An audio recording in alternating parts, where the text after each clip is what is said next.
Welcome one, welcome all back to the QSL here in the playoffs for season 5. We have two teams who've struggled through the entire season just to get here. It's the Kings Rooks up against none other than the V bakas here tonight. It's Spooky on the cast. I'm joined by none other than Frog himself. And Frog, how are you doing tonight? I am doing incredible. I have been waiting 5 weeks, 5 long weeks to get to the QSL playoff stage. These teams have been battling it out. And I think the playoff stage, especially, is so interesting to go into because everybody's on a different level. Everybody's playing at the highest stakes that they've been in the entire season so far. This is really the first type, tournament of this type at this level in season 9 for these players. They've just been playing standard league matches up until this point, and so this is really the chance that they've got to watch each other play. They've gotten to scrim. They've gotten to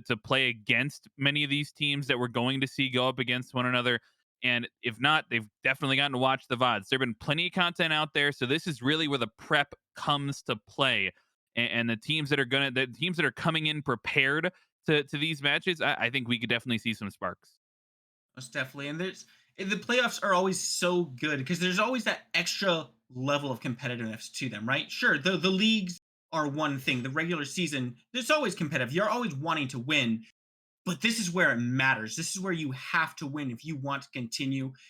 And I think both teams are coming in with quite the fire inside themselves right now. Kings Rooks being the first seed in their group. Vibaka's the second in their own in the Immortals conference. They're definitely going to be something of an underdog here going in, but keep in mind those records aren't too far apart from each other. There's going to be plenty of fight to be had as we get into the picks and bans here, and you can already see first ones coming through here. Bastet, unsurprisingly, being taken away, but Zeus and Kabrakan Frog are the interesting ones here. They're the ones that have been really rising to prominence. Do you think it's worth banning these away and leaving things like Yamoja and Atlas available? Yeah, I think especially from the second pick position, those bands make sense to me. Shiva as well, recently available in competitive play. Everything sort of seems standard about that. Zeus actually was one of the only gods, I think maybe the only god Tremble that have a beneath the 100% waves. pick ban rate in this past week, first week of SPL. And so he has been seeing quite the amount of play. Definitely has a major impact in that game. And then Kabrakan obviously offering a lot of that flex potential into 3 different roles. Typically, you think about a flex pick, you think about 2 different roles. With a lot of those gods, Kabrakan being able to not only go 3 roles, but be a top 5 pick, arguably into several comps in all 3 of those roles at certain times. He can definitely be a monster pick. I'm interested in this Yamoja prioritization when there are some other picks up that are a little bit more aggressive. Yamoja's a great team fighter and definitely speaks to me that they're playing a little bit Look into more in my favor of eyes. those team fights and of those group fights where she can really use that Rivers Rebuke and maybe get some picks with the Riptide as opposed to the early pressure. And I really like this response out of the Rooks. They go they go opposite of it. They go right into that early pressure. Medusa looking for that lane pressure. Gilgamesh wanting to get involved early with the drop kick, the Winds of Shamash. Definitely a very clear None will direction, I think, flee in my these first 2 picks grasp. from the other side. Medusa definitely a very popular pick because of that early Darkness aggression, like you falls said. But upon one you! thing that is notable is she doesn't have a way to get out of that River's Rebuke. Right. They feel Who very is confident ready to picking Medusa come? into the Emoja, knowing she will be locked down if she's even a little bit out of position. Sure, she's got the CC immunity in that petrifying gaze to avoid some of those stuns, but now with that support locked in as Bacchus, that's not a ton of peel that's coming through. That is just more aggression. And I'm honestly not too surprised to see them double down on that after they picked up Gilgamesh and Medusa.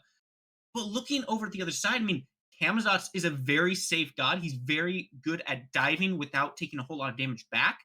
Do you think that maybe this early aggression could backfire a little bit? Absolutely. I mean, I think it's very. It really depends on where the mid and the solo go.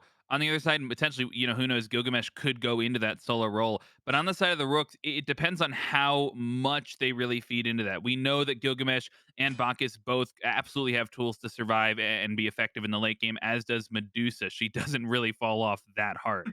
And so, I'm not too worried about their late game prowess, but I really love this top three on the other side as well. Yamoja gets picked early, so they have that team fight control. They have a lot of good CC and good AoE CC. And you mentioned that early Medusa pickup. Not only can she not get out of the River's Rebuke, but also Gilgamesh using that Hero's Advance to belly flop as well, typically are being used as engage tools, which means if it's a counter engage River's Rebuke, you're still able to trap those picks into those waves. And so on the other side, you look at Camazot's typically criticized a little bit for his lack of CC, doesn't have any hard CC in the kit, and is very Even damage gods focused, must heed pairs the scales of incredibly fate. well with the support, able to put out that AoE CC, have a lot of that control in the team fighting. And now going into this Nemesis as well, also lacking hard CC. I think the Emoji shores that up really well, but it begs the question, which pick are we going to see go into this soul lane? And it's clear that This while is maybe we're gonna seeing be some dual lane fun. aggression from the other side,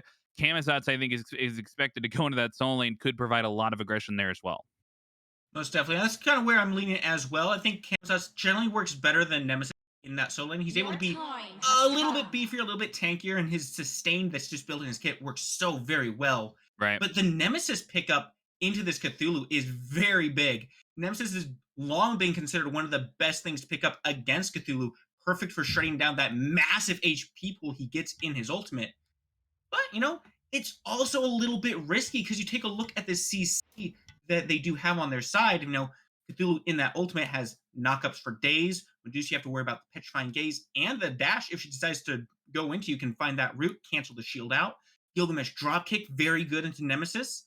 It's going to be a very interesting game of seeing how the other Omar plays around this team comp that's coming against him because it looks just perfect for shutting Nemesis down and making sure he fights. Yeah, I think Nemesis is a pretty good counter pick into the Cthulhu. As you mentioned, it's very much like, it's easy to lock that, especially in a rank game or something. If I'm playing a casual and I get Nemesis blind into Cthulhu, I feel great about that. But we haven't got a chance to talk about this last pick on the side of the Rooks. They sneak this Morrigan in there, and it feels amazing on their side. You could potentially get two Cthulhus in these fights, which not only is that great for just all the things that Cthulhu brings, space creation, the damage that he's bringing right now with the optimal solo build, a couple of different aura items that could be being applied.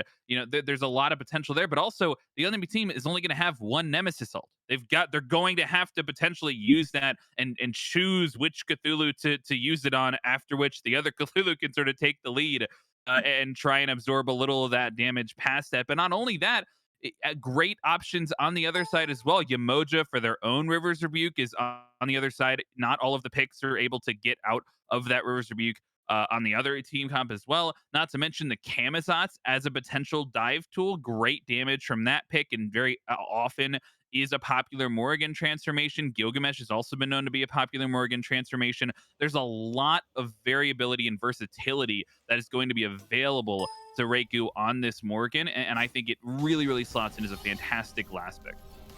Yeah, I'm actually very, very surprised by the bans that the V-Bakas decided to do in that second wave there. They ban away two mages, and it's Toth and Agni, and yes, they're both generally considered to be towards the Sure. high end of the meta right now. But when they already have the Emoji locked in, and the Rooks already have a Medusa who can't get away from that River's Rebuke, I'm not sure if banning away two more gods who can't escape that massive ultimate is necessarily the way to go. The Morgan getting through here is, like you said, absolutely massive for the Rooks. It gives them so many options in their team fights. And a lot of the times when you pick Emoji, you can feel pretty comfortable saying, okay, we can kind of control these objective fights now, right? Throw the walls up, and it's a lot harder for the enemy team to come in. Well, now, like you said, the Kings Rooks, they have an option to just throw their own walls up, and that makes this all these objective fights that much dicier. And if they decide not to go for the River's Rebuke, two Cthulhu's, how do you push that off when you're trying to do a goal? It's just not feasible. Yeah, I definitely think that the River's Rebuke with the composition on the other side gets a little bit less value, maybe than like trapping an enemy in, but it doesn't lose a ton, right? You think about the Morgan, obviously doesn't have a dash of her own. Even Agni and Thoth have dashes, and the River's Rebuke isn't a full walls in. It's just those two walls. So it's got to be placed correctly next to a wall or in a corridor or something like that. And so there's still potential for some escape, some maneuverability there. Whereas the Morgan in a tight space like that is unlikely to get a ton of value out of that stealth. And so you're still successfully trapping in the two carries on the side of the rooks, but they're also losing. I definitely see the mindset when it comes to those bans because on the other side, the rooks go into the Morgan and it feels good for a team fight pick, but you're losing a lot of secure, which the other side doesn't have either. And so neither team has a Thoth, neither team has a Poseidon, neither team has a Scylla. You're missing this huge secure mage. Potentially, it's the biggest, it's the most I guess has the most potential to secure from Kanva on this Persephone grasping, using the grasp of death on an objective. But typically, that's also not where you want to use that grasp of death. You want to hit an enemy with it and get that cripple lockdown.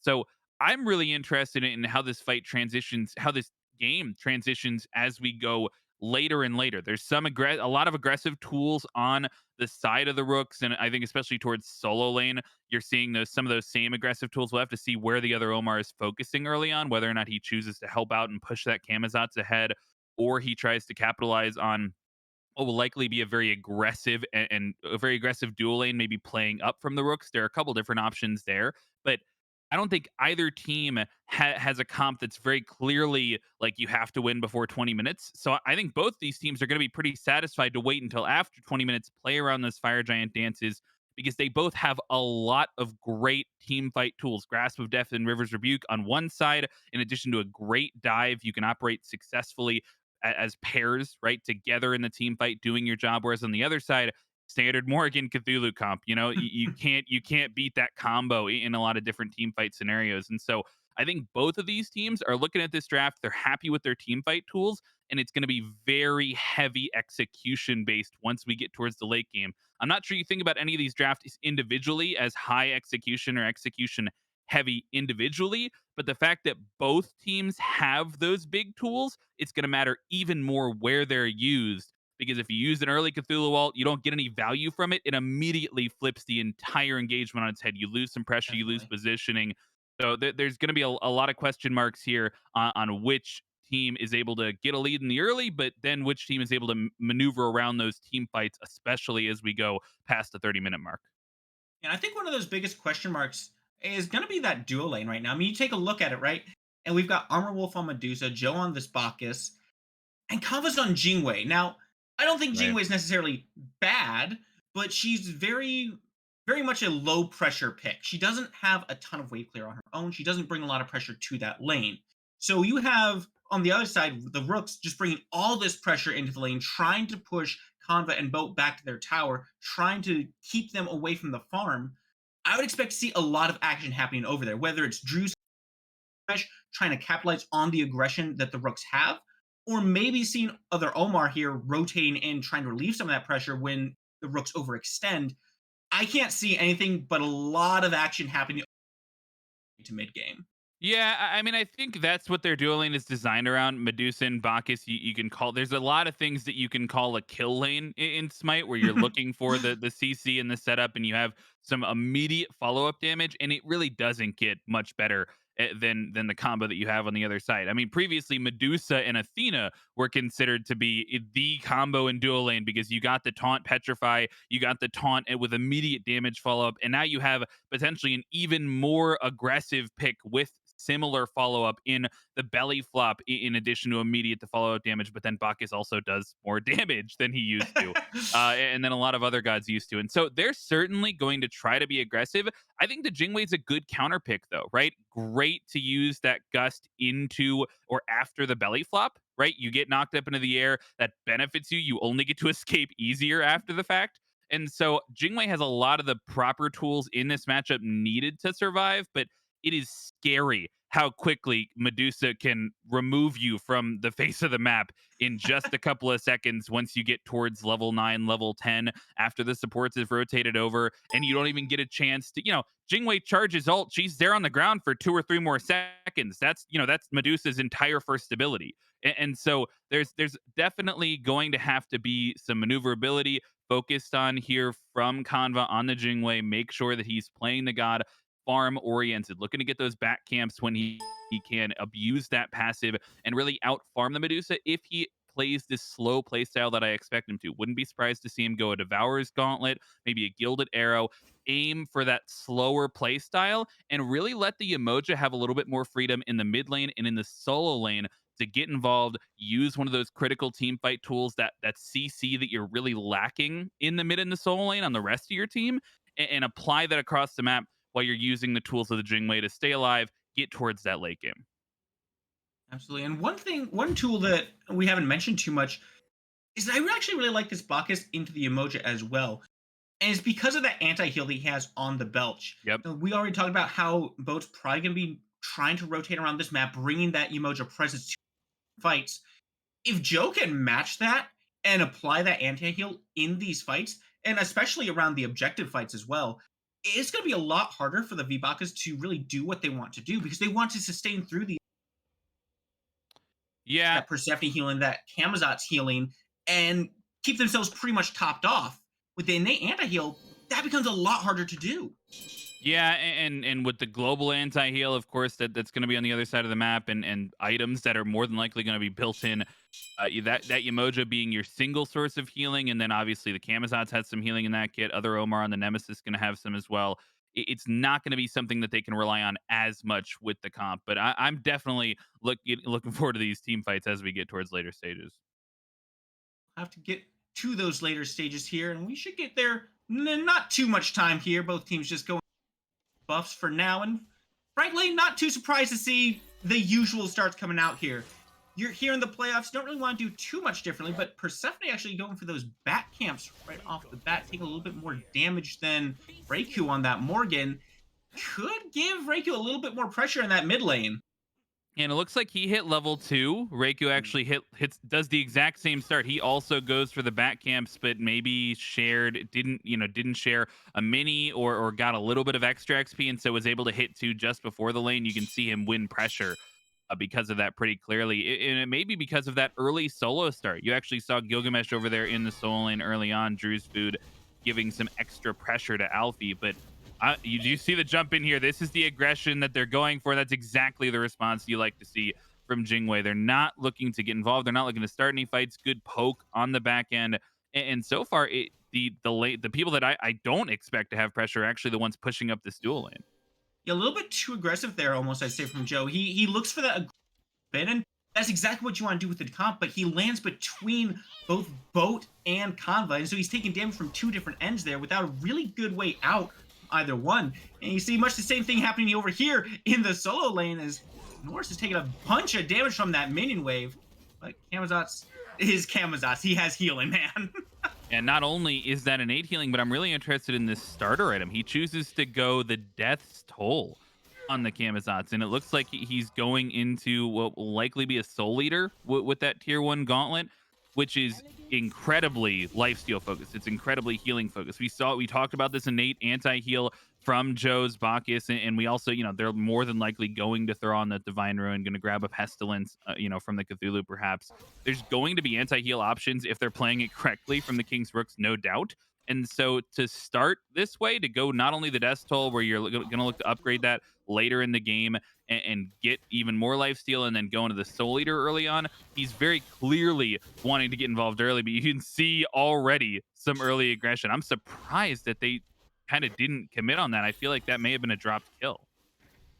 I respect the decision not to go for it. I mean, Drew's Food has already secured the enemy speed buff. We just saw him steal. And with stages being so close to that tier 1 tower, they probably would have had to commit a dive onto that. And you have to make a choice, right? Is the potential kill worth possibly losing my entire jungle if I die in this dive? It seems Juice Food doesn't really think so. That would have allowed Omar to get a lot off of that dive. Right. and it would lose him his speed buff as well. That would negate the entire. So I really like.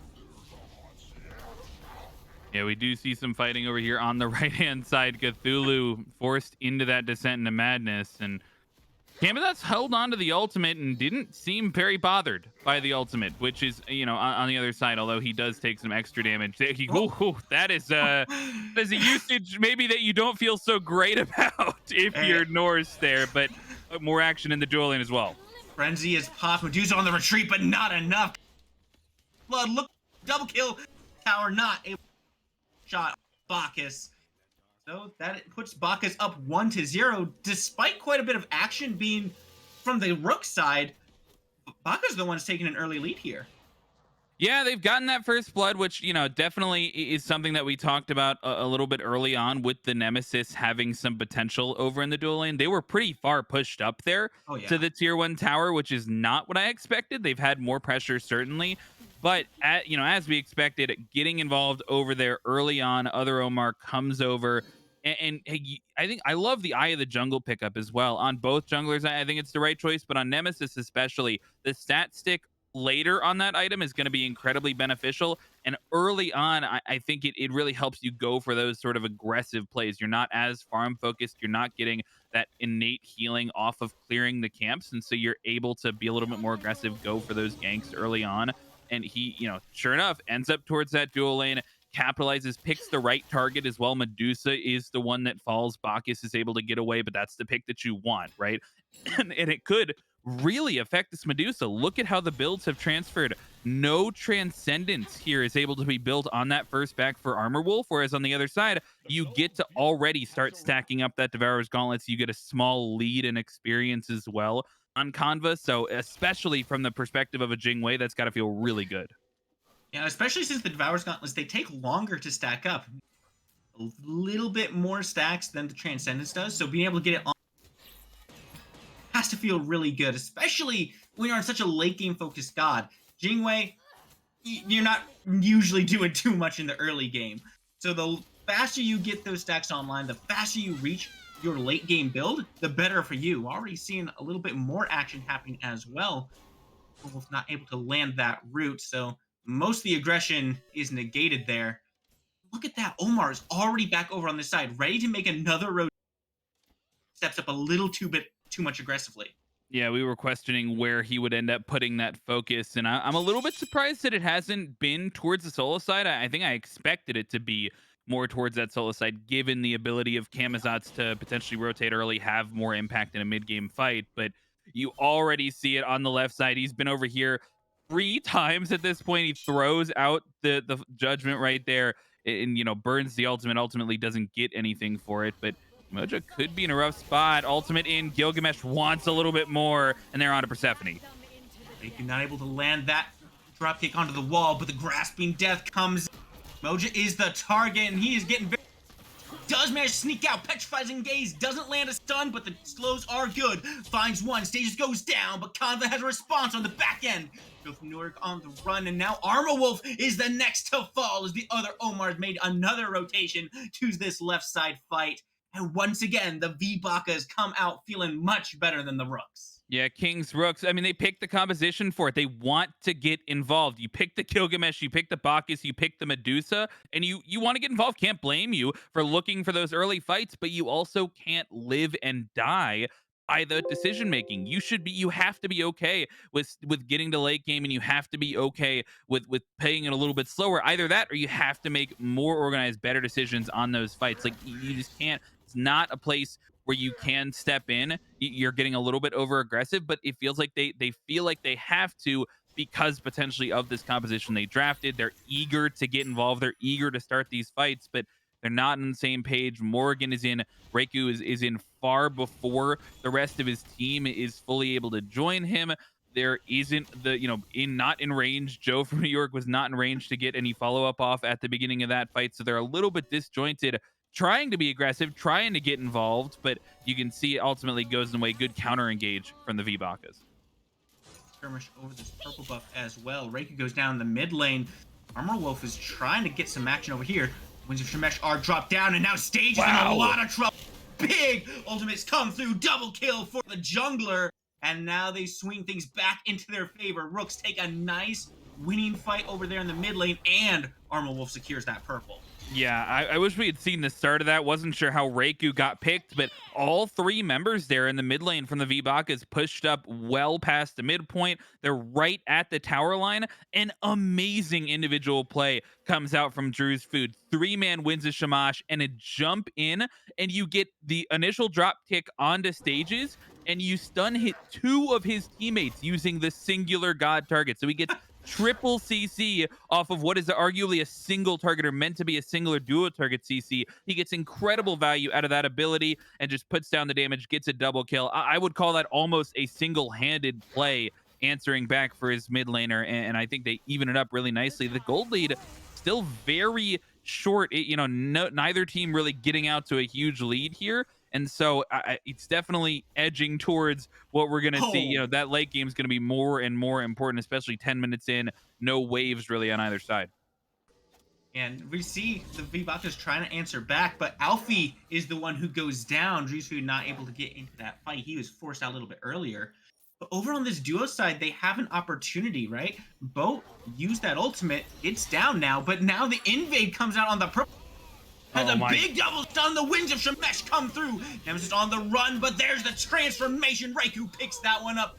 No more Omar in this fight, and there's three members of the Rooks. Vampire Bats go wide. Dropkick doesn't find a stun, but it doesn't look like he has an ultimate. That's the double kill for Reiku. Great rotation there from Reiku. Unfortunate, I think that Alfie has to fall for that. He steps up a little bit too far in the soul lane, but then V-Bakas, they just bite off more than they can chew. I'm not sure if they got bad communication from stages who didn't communicate Reiku was missing or that rotation coming in, but they were not prepared for the actions of Reiku. He was fantastic in that fight. Double stun, double hit on the second ability, and it does not waste any time getting into that Gilgamesh transformation to finish off both kills, help his team pick up 1-for-2 trade over there in the soul lane. So really happy with that transformation, and it looks like already over here once again Jingwei being more aggressive than maybe Canva has any right to, but a gank on the backside 2v2. Petrine Gaze comes through. Wow. Jingwei taken down, but he's still alive. Bo should be tanky enough to survive as well. Look out for Drewsfood. He's trying to find the flank, but they might just have to settle for this purple buff. Goodness. Yeah, they I would have loved to see the health part there. That was pretty serious how close he was to dying right there. Just barely gets away with the ultimate, but he's asking for it. He keeps pushing up in this lane. Like Kanva picks the Jingwei, he goes into the Devourer's Gauntlet, into the second item, Kinside's like he's looking to play a little bit towards the late game, but now Stages in a little bit of trouble, doesn't even get a chance to respond. Just steps up a little bit too far. He had wards in that area as well and just oversteps his bounds. Yeah, it looks like he just didn't realize how many people were coming through. Now Boat in a similar situation throws the River's Rebuke up, but where have arrived, and the other Omar takes the attention of two members, but dropkick comes through, and it looks like Drusu might still sneak out. The stun comes through, and he's now on the run. Other Omar out of this fight, and so is Boat.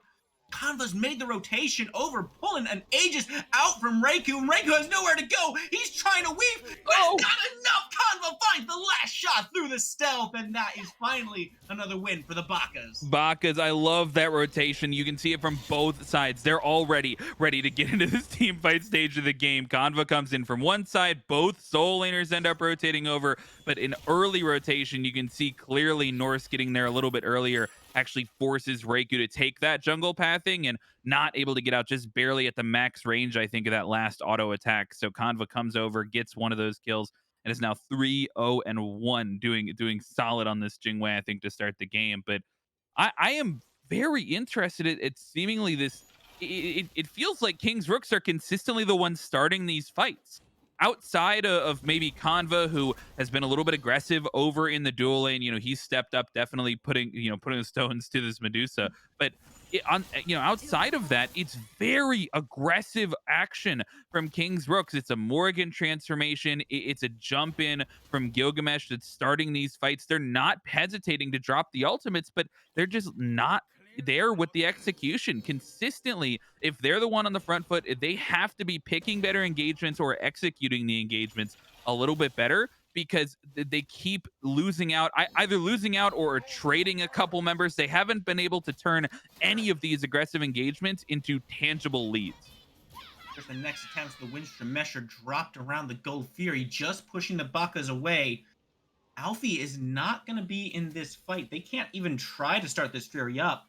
In fact, I think they just have to completely reset and wait for those wins to come right back up before they can make another aggressive play here. But hang on the back, we have once again Joe from New York getting active here, looking for the other Omar. Putting a good amount of damage in, but fine. Reckoning comes through. Frenzy is popped. And what is this? Drew's Food is looking for stages on the back end. Grath not gonna connect, but the other Omar has finally found the first kill of this fight. Joe from New York overextends as Persephone ult comes through from the other side now. A little bit of value. Ultimates, though, ultimately not connecting onto too much. The Descent into Madness comes through, but at this point it's just to try to peel Omar away from the back line. Morse finds one in this fight, and now Alfie is by himself between three members, but his health bar is still quite large. He's looking for a double knockup, finds it, and there's Drew's Food coming right back into this fight. Other Omar goes down, and that should be the end of it if the Rooks can get out. Looks like Camazotz may want to continue the fight, but stepping up against two, forced to use the beads, but Alfie with the good body blocks. Conva comes in, gets a double kill with the crits, takes down two, and Vibaka's back on top. They just took this fight for way too long there. I mean, Kings Rooks, they expend the Winds of Shemesh. They don't find any value. Okay, well, that's the signal to back off, right? Alfie's been pushed back to base. He's not going to be there for the fight. You have to step back and stop looking for the aggression there. But Joe wraps in aggressively on that heartbeat camp, and ultimately he gets caught out because of it. Yeah, I mean, I feel like it's not the worst decision in the world to stick around, try and take that fight. You only lose the one ultimate, but you still have two major team fight tools. You have Alfie rotating in with the Descent into Madness. You still have the Morrigan transformation available. My big thing is they just were not on the same page at all. They did not use their tools in tandem with one another. Joe from New York comes around the back of the fight. He misses the belly flop on Omar. And so if he hits that, there's a lot of setup to be had right next to him as Armor Wolf, who can immediately follow up. But he jumps in aggressively, is off the mark, and gets traded for it. The Nemesis ult gets expended, and he loses life for seemingly no reason. But then after the fact, you see Morrigan ult get used into the Persephone, and that Grasp of Death gets almost no value, doesn't hit anybody, and doesn't have any follow-up after it. And then you see the Descent into Madness. How late into the fight are you popping a Cthulhu Descent into Madness? Like, that is such a huge ult, and you pop it so late into the fight that your carries are either not in position, they're too low to follow up, or they don't have any cooldowns, and you're not getting any value from that zoning after the fact, and it ends up being so mixy. They do come out relatively even, and this is clearly still where everybody wants to fight all five members of both teams on this left side.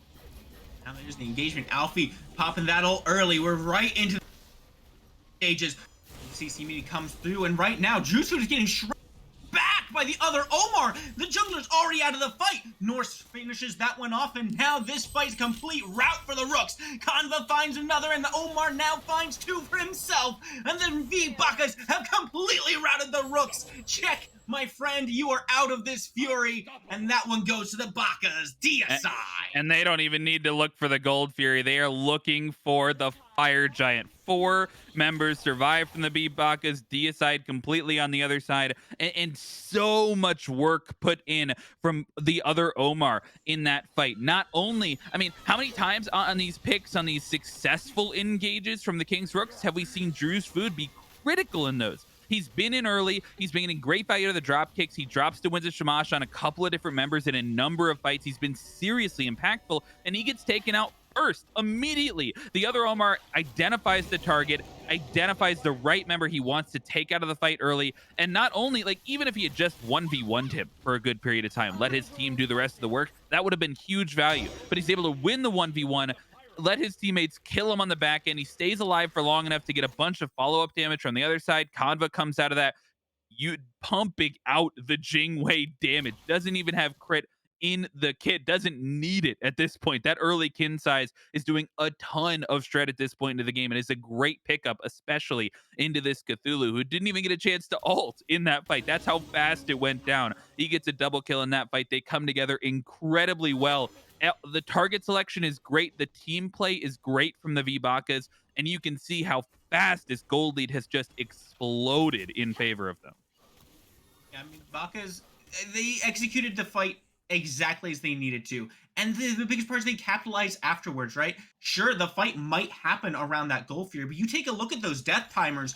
They are not low timers at all. You've got plenty of time to make that rotation. They get two objectives off. They get the Fire Giant and the Pyromancer. So you got the big buff on you. You're coming out of the base faster with it. And now, right, the King's Rooks are completely on the back foot. This is a tough defense for them now. Sure, they have their towers standing, all but one tier one is still up on the map. But you look at the difference, right? You're 5k down. Are you really committing to a defense of a tier one tower against 5 members with Fire Giant? I don't think so. That's just more gold in the pockets of the Bakas. Yeah, it's weird because I almost think that like it doesn't really feel like they're that far behind. Like I almost think they could defend the tier one if they really wanted to, but they certainly have the tools to defend this tier two. But not sure they're willing. I'm wrong. Cthulhu on the engage. The River's Rebuke cuts off that advance very nice.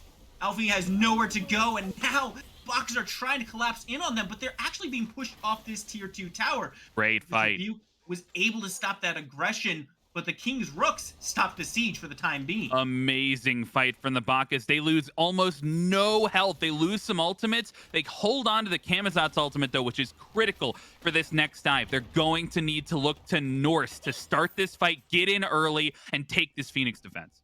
Juice Food is looping around the back. The frenzy is popped, and the bird is the target, but a big drop kick comes through. Persephone and G-Web. But where did Juice Food go? Convo just deleted him entire fight. Where's the defense now, my friends? Where's... Lose out on everything. They still have an opportunity here and use Grasp of Death not on the mark. Bakas is in the front line, and Cthulhu also wanting to engage, but so low, and he's going to get taken down. They're in on the siege. Norse finds that kill, and now this bird is looking very delicious indeed. Not a whole lot of DPS on it just yet. The boat is tanking it for all he's worth. Bird finally goes down, and that's the signal for Bakas to back off, sweep to this mid lane, take the tier 2 down. Why not? And they're Frankly, full HP. They could even look for another Phoenix here. They're full HP. This Yamoja healing is coming in huge. I mean, they're getting the Fire Giant regen. Kamazot's obviously has some healing of his own, but this Yamoja healing coming out of boat, they've got the anti-heal, some of it on the other side, but I mentioned at the start of the game, I thought that they were going to itemize into this, but they choose to avoid it entirely. Where's the Divine Ruin? Where's the Pestilence? Where's a Toxic Blade? There are so many options that you can look to for anti-heal. There's an Ankh on the other side, which I like. Joe from New York didn't get a chance to pop it in the last fight. I'm not sure if he wasn't able to press the button in time before he died or if it was on cooldown. Didn't catch that, but they don't have an answer to this in-fight healing. They have an answer. They don't have an answer to this out-of-fight healing. Of course, you can't address that, and that is where you're getting a lot of the value of your boat, but I am extremely disappointed in the anti-heal from the other side. You're only getting this from the Bakas. Joe's got all of it. He's got the ability, and he's got the Ankh, and there's nothing else on the side of King's Rooks that's preventing this Yamoja mid-fight healing, and I wouldn't be surprised. Keep an eye on the Yamoja in this next fight. Keep an eye on Boat. I would not be surprised at all if he spends the entirety of the next fight spamming his second ability, because he's just free to do so at this point. There's so much sustain coming through, and everybody is so grouped up so consistently on the Bakas. You really haven't seen them separate for any of these fights. The team play is great. The communication's coming through. The target focus is good.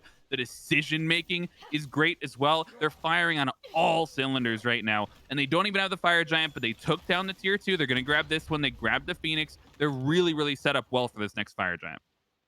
Yeah, right now the ball is in the court of the Bakas. The Rooks are struggling to find an answer, and it really feels like it's been kind of the dive that's been struggling the most.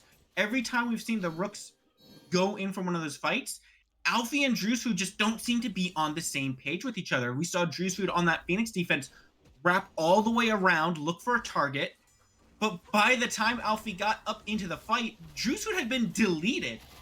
And then, okay, you've lost that. And then Alfie steps back forward out of that Phoenix line, trying to pressure the Bacchus, and he just gets shredded down because you look at what the Bacchus have built. There's Kin size on Conva. There's a Nemesis.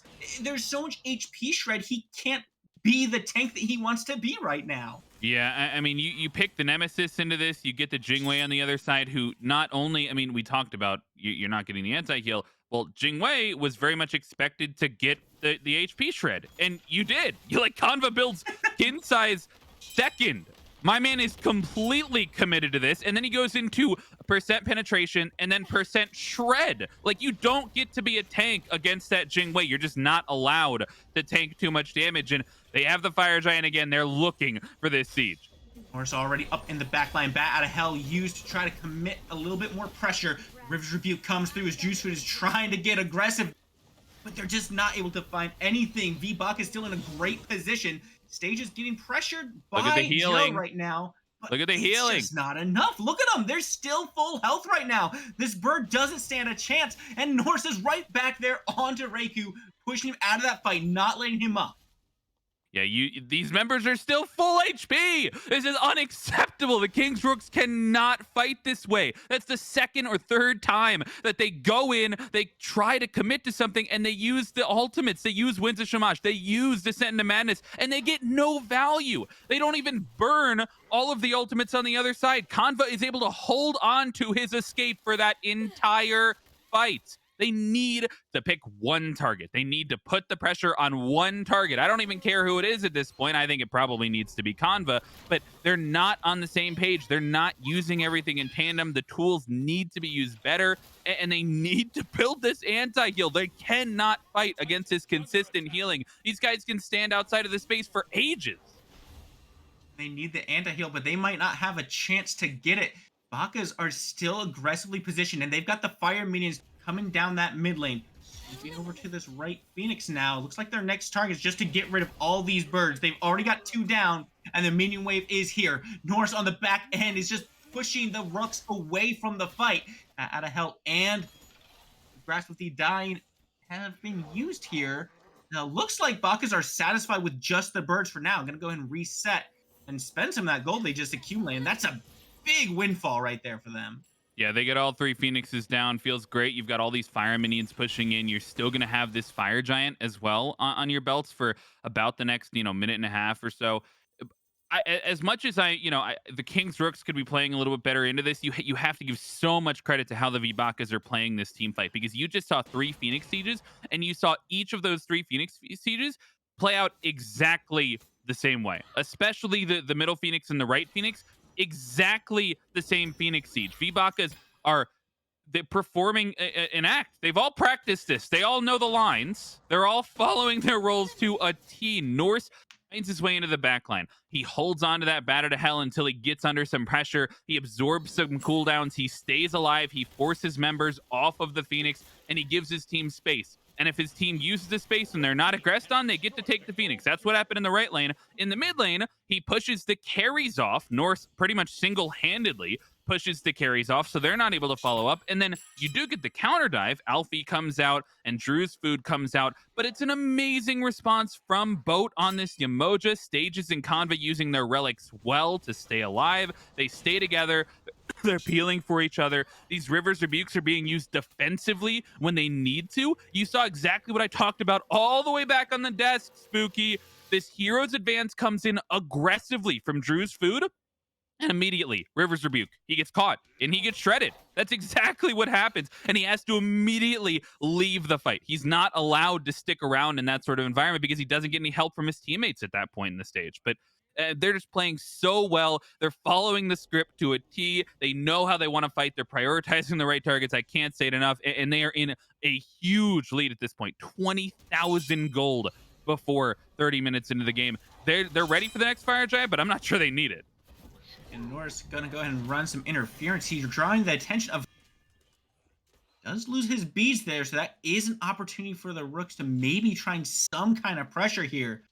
Norris half health as the rest of the Bakas are starting to form up around the Fire Giant, but taking a look at his build, he's not going to be half health for long, even if he doesn't back there, right? It's so hard to keep Norse down. He's got a Heart Seeker as his last item. He's got a cat shield. Now, Alfie has the blink in, but Looking once for it. again, the River's Rebuke just stops the aggression cold. Yusuf does find a nice Winds of Shemesh, trying to find a little bit more aggression, and Rooks might have found their window. Armor Wolf takes combat out of the fight finally, but there's the double kill coming through. His stages also falls. Drop kick straight into the wall, and now the other Omar trying to turn this one around has to use his beads, but they are putting a lot of damage down. Joe from New York goes down. Juju is the next to fall down Wow. for both the members, and Alfie's the only one left alive. The mantle is popped, but I don't know if he has any way out of this one, Frog. And look Other at the Omar Titan. fighting Look at the triple Titan. kill. Look at the Titan. It's Winions, baby. They Oh didn't my even need goodness. to win that fight. They're going to win the game off of the minions, and they win the fight as well.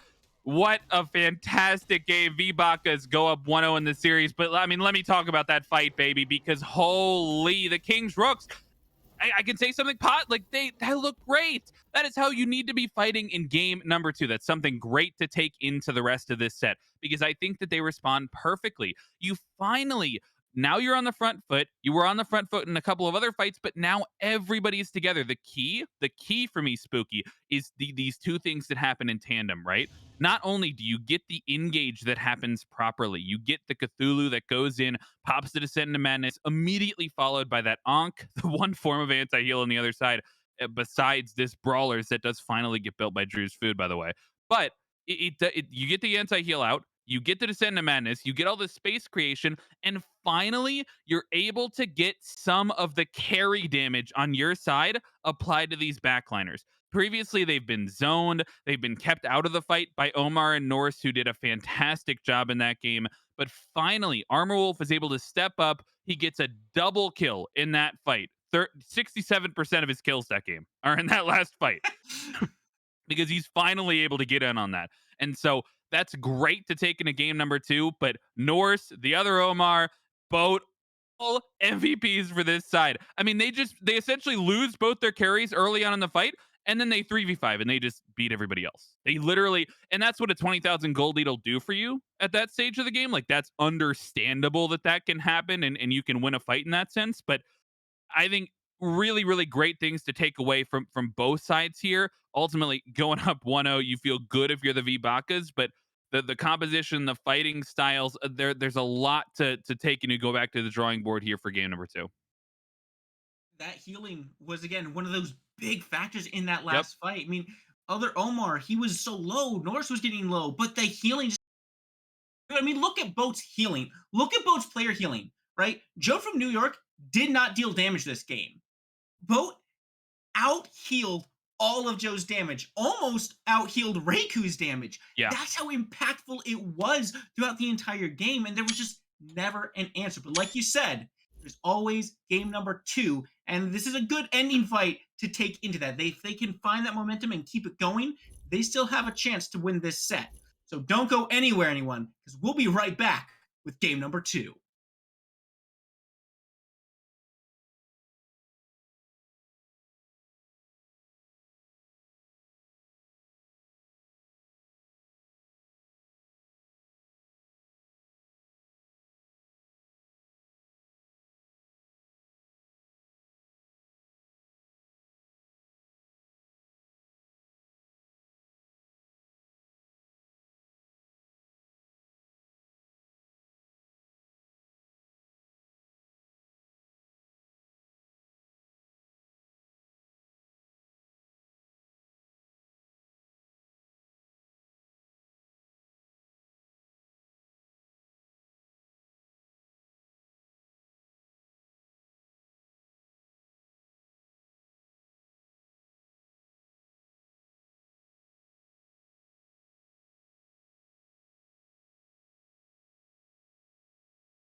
Welcome back, everyone, to game number 2 of the first playoffs game of season 5. We're back Woo! with the Bakas against the Rooks. Frog, Bakas took quite the decisive game number 1 go in their favor. Didn't even have to kill the Titan themselves. Do No, all the dirty work here. yeah, they got to contract that one out. Definitely feeling good as you end that game. I think though, as we mentioned, there are a lot of good things I think that you can grab onto going into this game number 2, and that's what it's all about, right? These best of 3 sets are critical. As much as people talk about best of 5 sets, that game number 2 is the most important. You could argue the same thing in this best of 3 set. It's a decider for one There's team, it's no a way bounce back for out. another team, and immediately a momentum shift into game number 3. And now they have way more information than they did in game number 1. There's no That may substitute be for your being able to undoing. play against a team if you've only watched VODs or if you've only heard about their top picks. And we already see some major changes in the picks and bans. The Cthulhu gets taken away by the Vibakas. They did not like the damage that Alfie put out, but as a result, they're able to pick up the Shiva on the other side. The Kabrakan goes unbanned. Already, you can see top level picks. Both top picks for both teams were banned out in game number 1. So I think they're going to be relying a lot on getting value from those picks. And take a look at those bands on the side of the Rooks there. I mean, 3 gods that we saw from the Bakis in the last game, Persephone gone, Kamazot's gone, Mojo gone. They do not want anything to do with that at all. The healing was too much. They didn't want the sustain anymore. They got it out of the way, but it leaves open that Kabrakan. We talked a little bit about that Kabrakan before game number 1 and how much flex potential it has. With this going into 3 different roles here, it's a lot harder to pick your draft and figure out what you want to do against this top pick Bracken. Where do the Rooks go in response to this? I honestly, I think the Rooks draft is a little bit iffy as well. They've got the Shiva, they've got the cleanup top, likely to go into solo and jungle. Look Although into I my don't think you can be eyes. confident which one's solo and which one's jungle at this point. So they've got a little bit of usage on the other side as well. I think though, if I'm the Rooks, I feel very very confident that Kabrakan is going to be doing one thing. And it's going to be diving your backline. It's going to be the one I think with how Boat played last game on this You emoji, you have can see yet how to focused see he the is on meaning of peeling, on protecting his cool. backline. He played that style of support very well. So I doubt this is going to him. I would be surprised to see him change up from that style of support. And so I can expect this Kabrakan, now that the Daji is picked, obviously, I feel like it's going to go solo, but it's going to go into one of those roles that's going to be diving the backline. And with Norse doing such a great job of that last game, and Norse and Omar, they're the primary reasons that I feel like you weren't able to have your carries make a huge impact in a number of those fights. 2 of the lowest damage numbers in the entire game are on your carries on the side of the Rooks from game number 1. So you have to find a way to deal with that dive and look to respond and either immediately shut that down, turn around and kill the Kabrakan or kill the diver, or coordinate that dive a bit better. Be able to group up with the diving members of your team. Be in there aggressively. Something like a Hebo or a Zhong Kui in the mid lane that can really get in there. Or alternatively, really focus on the back line and focus on the Glory defensiveness. be And you to can my already see the allies. direction a little bit of where they're choosing to go. Although I'm very, very surprised that it's this Uller. Uller is a little bit known for being able to be that aggressive hunter, not shy to jump in on the typical Erler player. You're looking to delete someone off the face of the map. We've seen Panda Cat already play this quite a bit in the SPL already, but he picks Uller directly into a Daji. Like he picks it with no CC immunity right into the other side. So it's a little bit of an interesting look. Yeah, it's going to be definitely a little bit risky. I'm sorry, Armor Wolf is going to have to of his positioning. It does offer a couple advantages though into that Kabrakan. It can stop those tremors with the axe stun. It can stop the run that Kabrakan just likes to do. He just pops his steroid and starts running at you. So being able to stop his advance is something of an advantage. But there's no CC meaning for Daji, no CC meaning for Medusa. It's gonna be a little bit dicey to say the least. And then you take a look at those bans coming out from the box as well. They've gotten rid of Kepri, they've gotten rid of Geb, 2 of the probably strongest supports to keep your Ullers safe in this comp. Those just aren't options anymore. And with this Sobek now being hovered, it's just looking like more coming out from the Rooks. And we saw that they like to go for that draft. We saw it in game number one. We also saw that it didn't pan out really the way they were hoping it would. So I have to wonder if maybe they're going more into Me booty comfort is the picks best and booty. hoping to just let that level of strength kind of build them up a little bit and not worry so much about counter picking right now. Yeah, this draft does feel a little bit, out of pocket for me on Kings Rooks, and so I definitely agree with the potential that it could be comfort picks. I mean, we could definitely see this Uller go into the mid lane as well. I'm not sure where Reiku's looking to put that damage, what he feels comfortable on necessarily, but on the other side, I'm very interested in this hover. Okay, I think we have to stop everything and talk about this because this would mean a completely different style, I think, of composition on the side of the V-Bakas. Not only I thought it was going to be Ratatoskr, right? That's what we're seeing hovered. We're now seeing an Amaterasu get hovered. But regardless, these picks are pretty much confirming that we're going to see Boat as the support Kabrakan, which is not We make something war that I so was that we may expecting. That live and I in think that peace. Kabrakan still is best used diving the backline, best used getting that value on that tectonic shift on a backline character, trapping the men, maybe looking for a pick, right? And certainly you can counter engage with it. You can get a lot of value there. But this composition from the V-Bakas, you can see very clearly, I think, the aggression that they have. I just mentioned Hebo as an option for the Rooks because it's a mid laner that loves to get in there and is able to dive very well with his diving characters. He crushing waves into the fight as opposed to away from it. He wants to be right up next to the enemies that he's fighting. And they pick the Hebo. They love the Daji with the CC immunity and the damage immunity, able to go into that Palau and dive the backline. You get Amaterasu and Kabrakan both loving the dive on the backline. This is a very aggressive comp, which is a little bit counter to what we saw last game, a very split comp from the other side. So VBAC is changing it up a little bit. And on the other side, this last pick, they held on to their mid laner last pick in game number one, and I was feeling really good about the Morgan. I'm feeling even better about this Zeus. I mean, a 10th pick Zeus, like I'm taking the 10th pick Zeus every day of the week. I mean, on one hand, Zeus is very strong. He's a very good. On the other hand, I mean, I'm looking at what Reiku has to play this into. Yeah, Boats on this Kabrak, he's just going to run at him. Daji's going to pull him. He has no safety other than the beads. And even if he gets that off, right? Maybe he has the beads for the Palau.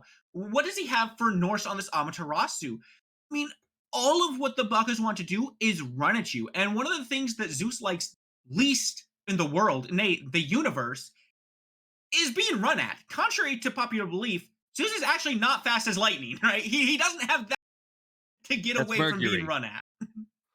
Yeah, that's Mercury, fastest god in the game. So he not Mercury. Zeus actually has one of the lowest movement speeds in the game for a mage.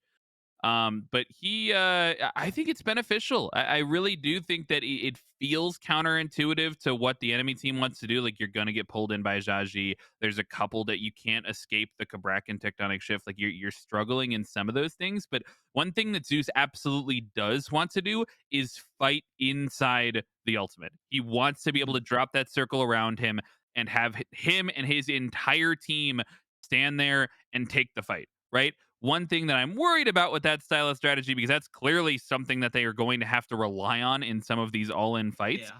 And on the in last game, the other side, V-Bakas did a great job of baiting out that ultimates. A number of fights, a tier 2 defense, a Phoenix defense, where they go in, they get the Cthulhu ult, they get the Winds of Shamash, and they leave without losing any members.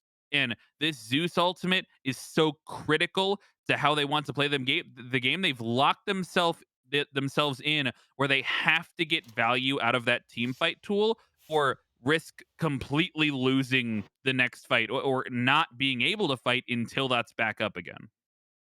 And on the other hand, I would say that Reiku actually has a slight advantage in the mid lane as well. Zeus does have a little bit more range, so he's not going to be under too much pressure in the early. He might honestly be able to scale up a little bit. And like you said, when Zeus gets to fight in the lightning storm, it is a lot of damage. If Reiku can hold on to his life long enough to get that off and maybe even bait the Bagas into trying to overcommit onto him, the Rooks could turn that around. They do have quite a bit of counter potential here. But at the same time, there's not a ton of peel going their way either, right? Joe from New York is on Sobek and he can peel, but you have to be on point with it, right? If you want to pluck someone away from your backline, you have to be very, very accurate with it. Yeah, It I really mean, feels like a dance of who's going to get the upper hand, who's going to get the first step into these fights.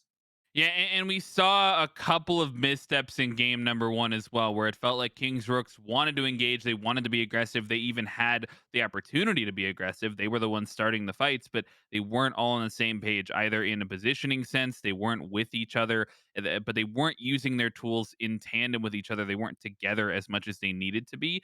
And with this style of composition, that's going to be even more important because, like we mentioned, this looks like a lot of comfort coming out for Kings Rooks. You're not seeing any clear, I hesitate to use the word gimmicks, but it's not a Morgan Cthulhu comp, and it's not a full dive comp. Like you're not, there's no standard. You don't have to take this team fight a certain way if you're Kings Rooks. You have a good amount of tools, but they're all not like serious tools. They're not Cthulhu ultimates that you have to engage. They're not Rivers Rebukes. You've got the Zeus ultimate, which has a lot of potential, but on the other side, you're looking at a huge burst of damage from Alfie when he goes in. A Sobek pluck or an Uller axe as well are great, fantastic pick tools that you can start a fight with. They have some tools, some very valuable single abilities that can start a fight. They've got solid engage, but in order to capitalize off of these potentially less like there's no ability on the other side of the on the other side that can win a fight that I would call win a fight or gain you a huge advantage of the fight outside of the Zeus ult. But there's a bunch of stuff on that side that, if used correctly, used in tandem, used with communication, calling out the right targets, teamwork, there's a lot of stuff that can come together and form great picks, great starts to fights, and putting yourself in a great position to win these games. Well, the stage is set indeed, so gonna get into game here pretty soon. But my attention is once again last game. We saw Armor Wolf definitely had an advantage in the pressure department. It's a lot more even now. In fact, I'd say once it hits level 5, Kanva probably just has an advantage on this Medusa over Armor Wolf on the Uller. Do you think we might see some problems start to arise there? I mean, on the Jingwei, Kanva was already a big problem. I'd say far before you would expect him to be. Now that he has this pressure pick, I can't imagine things getting easier for the Rooks in this duel lane.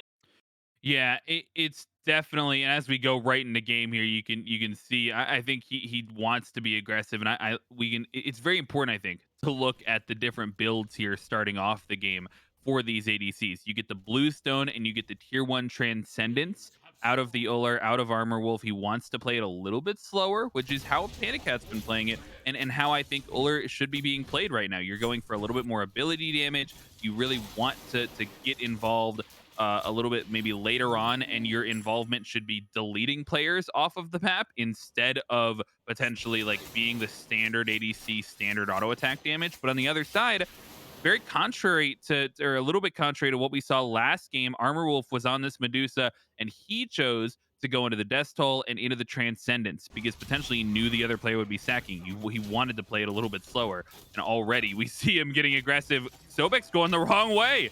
Joe in a very bad spot, but Kanva does have to use the beads. Nice blink comes through from Joe to get him out of danger there. But still, that's a very early blink. They do trade relics, so that's nice for them, but maybe not what you were hoping for. No, I mean, you're definitely seeing already the aggression here from Kanva, and on the other side as well, as both ADC's beads now burned down, but a good dash in. Medusa looking for the last hit. 1v2, they're stepping in. The waves are protecting them, but nobody is falling. He's on the jump in. He's going, he's down the Trevors. They're both so low. Kanva gets it! Oh my goodness. Like, this is a bloodbath over here. They're still looking for Joe from New York. Oh no! The block goes into the tower though! Bo takes a bunch of damage, and the Chaos Archer finished the job on the Kanva. Frog, the minions are doing so much work in this set. The Titan in game number 1, Kanva in game number 2. Oh my gosh. And potentially Will oh they get my Norse? gosh. There is so you're absolutely right. Minions MVP already in this set. And they seem to helping the Bakas in game number 1, not looking too great in game number 2. Falling to a minion never feels good, but at the very least you get the first blood. You get the first blood, small gold lead, small experience lead as well for Conva hitting level 3 a little bit before Armor Wolf is able to. And I was going to mention, I'm not surprised by this aggression at all, and you can see it in the build switch up. Instead of going to Transcendence like Armor Wolf did last game on the Medusa, he's going right into what I expect to be a Crusher. He wants to get involved. He wants that base damage online early, and you can already see it. He's dashed in 3 times already. Like they went for this No less. they went for this start. I'm not sure if you caught it at the beginning. They went for this start where Convo was meant to hit level 2 as early as possible. He shared the green buff, he shared the red buff with his mid laner, and then he also gets the full purple buff. So he's able to get as much experience as possible and more experience than Armor Wolf before he enters into the lane. And that's why we saw that aggressive blink early on from Kabrakan, and we saw an aggressive dash in early on from Conva because he already had both of his abilities and turns it into a first blood. You can definitely expect this dual lane to be a huge focus, I think, for Bakas. They might even be looking for this Gold Fury fight earlier than they did in game number 1. Already we can see Boat still trying to get aggressive, just pushing Armor Wolf away from the wave, just buying them time to go ahead and take that Harpy. Over on the other side, Drew's Food has been getting active. Take a look between the tier 1 and the tier 2 tower there. Drew's Food finally puts the Rooks on the map. But this split, it doesn't seem to work out for them, right? Because sure, Drew's Food gets some action over on that right side of the map, but that leaves all of this left side open for the other Omar. He's got the oracles, and now he's making this rotation. He's already level 5. He's got the Palau available. Up into the air he goes. The chain does not connect, Oh, though. no. And that's a straight cancel. Back down he goes. Look at Uller's beads. Uller's beads just came up. If you missed that timer, when Daji went up into the Palau, I was staring at that, and it was 8 seconds. 8 seconds on Uller beads. He would have gotten it just in time to pull back Armor Wolf if he was able to connect on that Palau. That is definitely got to feel bad from the other Omar, but it's a good look, right? And you can absolutely see, as you mentioned, where the split is. And so far, because of that failed gank, I think in large part due to that, you're seeing it favor Kings Rook. A 500 gold lead has come up over there for Alfie. You know, not only on Alfie, of course, but he's a level ahead. They're a level ahead in the jungle as well, whereas this XP lead has fallen off to about half a level over in the dual lane. But they're being able to. He's chosen to put pressure over here on this right side. He's not here for this blue buff invade. So good answer back to rotate over from Omar. Get some help there for the soul laner. But look at the tower. This tier 1 tower is gonna. He got a tier 1 tower before 5 minutes. Alfie having the most damage in game number 1, putting on a show potentially, not able to take that one, is feeling powerful for this game number 2, and he has gotten this Shiva. It's been a fantastic pick so far ever since he's come out, been potentially dominating the meta even after a couple of nerfs, and he is looking already to be incredibly aggressive. Bob in the ultimate, he's got the damage. CC Media comes through, and there's just nothing. Oh my. Point. He caught the dash. He stepped just barely in front of Norse, and so the dash wasn't able to get past Alfie. It got just completely cut it short. That was super unlucky for Norse there, but a great boon for the Rooks. I mean, you have this strong pick in the Shiva. Use it as much as you can. Abuse the fact that Norse on this Amaterasu is gonna be weaker in the early. I'd love to see some rotation start coming out from him already. Look at the gold per minute, though, Spooky. Look, he's at the top, and who's on the bottom? Who's all the way down at the bottom? It's Norse, a huge player. In game number 1, but on the other side, a huge fight starting over by the dual lane. Drew's Food answering back for this dual lane pressure and picks up 2, and now Stages might be next on the menu. 4 versus 2 on the left side. My goodness, Omar comes in, but he's already blasted up 1, but Arm answers back. Stages goes down, and Reihu finds the other. Wow. This was a very risky fight for the Bakas, and it did not pan out in their favor at all, in any way, shape, or form.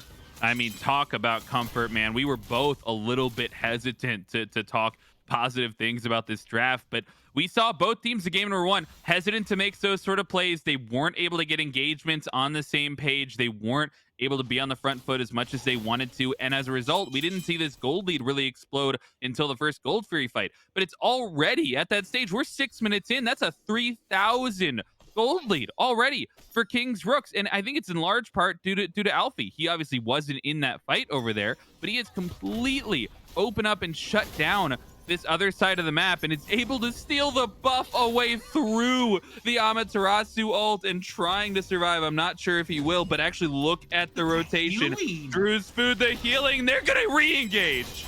Now Drew's food comes in and just deleted. North goes down in a heartbeat. That's the level difference. That's the gold difference. That's the XP difference at work right there. Norse doesn't have survivability for this fight. As soon as Alfie goes into that ultimate and starts using that soul eater, starts using that healing from the ult, it's gone. You don't get to do anything anymore. Yeah, he's out of there. He just lives for so long in that fight. Drew's food comes over. You saw it on the screen.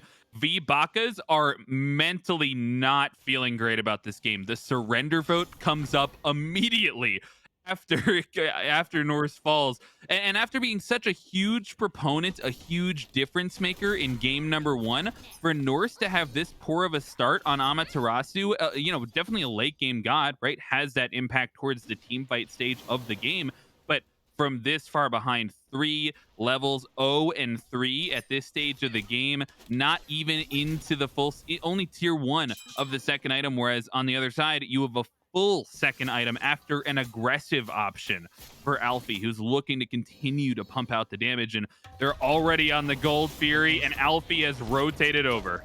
He's already forced out from Conva. Petrifying Gaze trying to come through, but it's just damage. Remember, down, my friend, and it's right back to the Fury. And we're only 9 minutes into the game, and the Rooks are looking at this Gold Fury already, Frog, and they've already got a 4K gold lead in their favor. That just pushes up to almost 5,000. We're not even 10 minutes in, Frog. This is becoming a major snowball. And the bakas, they have to put their foot down and stop this flood that's happening. They have to find an answer. But where do they go? Where do they look to slow this down? It can't be the solo lane. Norse is too far down to really be able to stop what Alfie's doing. And over here on the dual lane, Alfie's rotating over.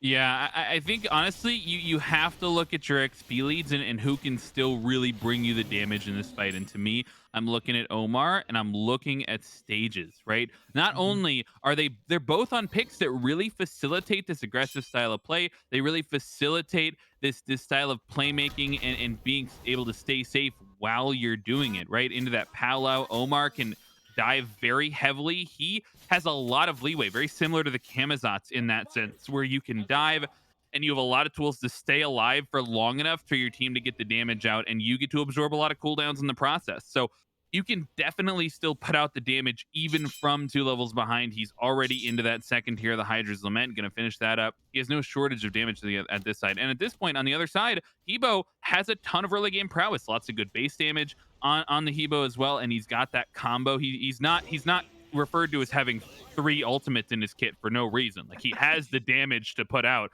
and he's the only one on level. On his entire team, he's the only one that's not that far behind, right? He is on level with his opponent, and he's going into these 2 flat penetration items, as opposed to the other side. You're seeing a little bit of a defense coming out from Reiku. That's a standard Zeus build, so no problems there. But it's very clear on the other side, he wants to get involved. He has the tools to get involved, but oh my gosh! My goodness! Conva's gone! What happened to him, Frog? He got hit by one axe. And that's just it. You get stunned by Armor Wolf at this point. He's 3 levels up. He's got a full Transcendence. He's got the Jotun's Wrath. That you can't afford to get hit anymore. You can't afford it. Nope. Cannot be allowed to happen. Nope. And he's got beads down. You know, you can't blame him. He's got beads down. He doesn't have the beats. But like, presumably, You lose those beads after getting axed earlier on in the fight, but now they're using this pressure over in the mid lane as well. Sobek pushing up. They are going to get the tier 1 tower. There, Shiva is going to find this kill onto the other Omar. Drew's food finds the kill onto Conva right as he spawns. Conva, and he loses beats again. Mars, they're down again. Convo, my friend. Oh no, this is a collapse from the bakas. This is, well, you said it, it's a collapse. This is a disaster zone for the bakas right now. That kill, that double kill onto Conva, so not a double kill, but dying once and then dying again immediately on. He gets no farm. He's down 5 levels right now, Frog. 5 levels. Oh my god. Your ADC cannot do damage. 5 levels down, and look at the Zeus damage that comes through. This is a defensive build. He's got a Celestial Legion and a Void Stone, and he almost one-shot Drew's, I'm sorry, other Omar there. Yeah, and dude. This could be a big one for them, but no, Joe is still alive. Reiku finds stages. And the bakas are trying to push forward aggressively. They're trying to find something. Norse has finally gotten onto the board, and Medusa puts Drew's food back in the dirt. Ghost indeed. That's the double kill now for Norse. This is exactly what Norse needed, actually. Can he do this? It's close. I don't think he can do it. No, it's so close, but he can't get the last bit of damage off. 3 levels down still on Armor Wolf. It's just too much. Still, finally, I think that's a sense of positivity for the V-Bakas. They can feel good about what just happened. The Gold Fury hasn't quite spawned yet, and they've just proved that they can take an even fight. You know, you could argue that the Kings Rooks were up a little bit too far, right? They didn't respect the damage coming out of V-Bakas. They weren't positioned the best, but it's a kill for Conva, who gets a level back. He's now going to be able to get that second relic online. That's going to help out in this next fight. As with Amaterasu, going to be able to get that second relic online now that he's hit level 12 as well. I desperately hope that he buys that second relic before he leaves base, because he's now in base waiting potentially to decide on what that's going to be. But you look at the difference. He does pick up the sprint. I like the Heavenly Wings pickup. Look at the build here though from Norse. I love the decision here on his side. He's behind. He's not feeling great as a ton of damage goes the way. You force out the ultimate. That's a really, really good step. And on the other side as well, Alfie is soloing down 2. They're on the Gold Fury. They're going to have to try and fight back into this. They have to kill Alfie. Alfie is between the tier 2 and the Phoenix, and he's drawing so much attention away from that Fury. This is already down. Look at him, he's still running. He should be falling down here, but he goes back to Jutsu. The Petrifying Gaze does come through. Kava finally picks that one up, but they trade Norse's life for it. Jutsu has shown up to the fight with the double kill. Kanva himself, though, finds his own double kill. But take a look at the left side there, Frog! Look at the left side! They have the tier 2. They're pushing down for the Phoenix, and they've got the minions to do it. And I'm not sure they're going to be here in time to try and defend this one. Backdoor protections are gone, and they've got the auto attacks, but they're not going to have enough damage, man. They aren't able to push down that objective, but I think you can still feel good about that. You can still feel okay if you're the Rooks. You get the Gold Fury, you go 2 for 2. Even in a standard scenario, Gold Fury and 2 for 2 is worthwhile, but it's Alfie just putting out so much pressure, creating so much space, almost on, not even almost, on his own, completely on his own. Drew's Food's able to rotate over and salvage how much damage he did, picks up the double kill, and good for him. You know, jungle solo, that's what you want to see working together, but it needs to transition into these team fights. Right now, so far, they've been on the same page. They've been coming over. I mean, you saw an early 4-man rotation into the mid lane. You saw an early 4-man rotation over towards the left lane. Kings Rooks have been on the front foot. They've won all of those fights that they're having the large rotations to. But now we have to see it move towards an end game scenario. They've gotten 2 Gold Furies. They're up 7,000 gold. They have to be grouping up, and you have to be getting value. Alfie has to create. We've proven that he can create space. We now need to prove that his teammates can follow up consistently on it, and they're trying to prove that right now over towards the Pyromancer. They are ready to go into these early objectives. Blink in from Sobek. Palau gets forced. Great ultimate coming out there, pulls Shiva in. Alfie doesn't really mind too much, goes straight up into that little. Oh, Meanwhile, is in the back, plucked back into a bunch of damage. Frenzy is popped on both ends, and Bo has nowhere to go. His own ultimate is blocking. Doesn't seem like they have a good way out of this one. Boat's still alive as the petrifying gaze comes through. Stops Joe from New York from finding any more aggression, but Dagio, other Omar, gets blasted down by Reiku. The lightning is just too much damage. Hanva able to limp away with less than 40 HP at the end of that one. Yeah, that was a great Zeus ult. You get all three members forced out of the fight if they step back up, like they tried to. Omar tries to step back up and he falls, but now they've healed. They've found their way back into this one. They forced the enemy team to back off, though. They're going to pick up this Pyromancer, and I wouldn't be surprised if they go back to base, use this movement speed buff, and come right back towards this Fire Giant. For a minute there, I was wondering, is this the same bakas that we saw in game number 1, right? Because it's felt like such a different team for pretty much all of the early game. But now we're transitioning into this mid game, slowly getting into this late game here. And I'm starting to see more of the game 1 bakas here in these fights. They're starting to be able to disengage from what the Rooks are doing a little bit better. They're starting to push back a little bit harder. Now the Fire Giant is started up, and there's no one here. The bakas aren't responding to it just yet. It looks like a free Fire Giant for the Rooks. Yeah, I don't know if they don't know or they're actively not defending it. To me, it feels like they don't know. Yeah, Amaterasu dashes away immediately, has to pop the sprint to try to avoid getting picked, but he's caught out in his own lane. They're going to get a pick, and they're going to get the Fire Giant if all goes well. He is able to escape. They burn a couple of ultimates. They're not able to pick up the kill, so that doesn't feel great, but they've got the Fire Giant, and they are looking to siege. The movement speed just enough to get Norse out of trouble, but will he be back in time? Because they're in position looking for this bird. They're not pressing too hard just yet. They're falling back, maybe trying to bait the bakas into stepping out a little bit too far, because they can win these jungle fights, and they've shown it time and time again here, Frog. They have no problem just resetting here and healing back up, maybe spending the gold they just got. Yeah, almost, I don't know. They're definitely going to finish up a couple of items here, and so I'm looking, they get a soul gem on the side of Reiku. That's going to add to the damage. Absolutely. They finish up that Hydra's Lament as well for Armor Wolf, who we haven't gotten a chance to talk about his build at all, but we see Hydra's Lament. We see 2 flat pen items on him as well. He is absolutely looking to delete someone, and already you see Alpha just consistently doing what he's been doing all game, and we get a crash at the worst of times. Oh my gosh, I can only assume that that he continues on in that fight, but what a fantastic game we're seeing.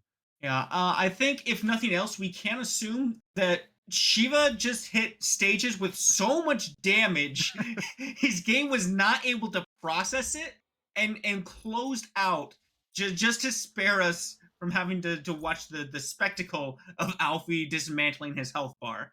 But right now, Rooks have complete control of this game. Bakas try to step forward. They try to siege down a tier 1 tower. A tier 1 tower, Frog. Because they saw that the Rooks went back. They saw, okay, they're resetting. Maybe we can put some gold in our pockets. Not a chance. Not going to happen. No. Yeah. The Rooks show right back up, 3-man strong against this 3-man siege, and they just push them right back. They just force them back to their own base. Now, we're going to have to take a short break here as we get back into the action, but don't go anywhere, guys, because we will be right back.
Welcome back, ladies and gentlemen, to game not what you expected to come back to, but after a dominant performance, the Rooks were able to secure themselves a win in game number two, pushing this playoff set to a best of three. Here in the third match, we're heading straight into the picks and bans. It's still Spooky and Frog on the cast.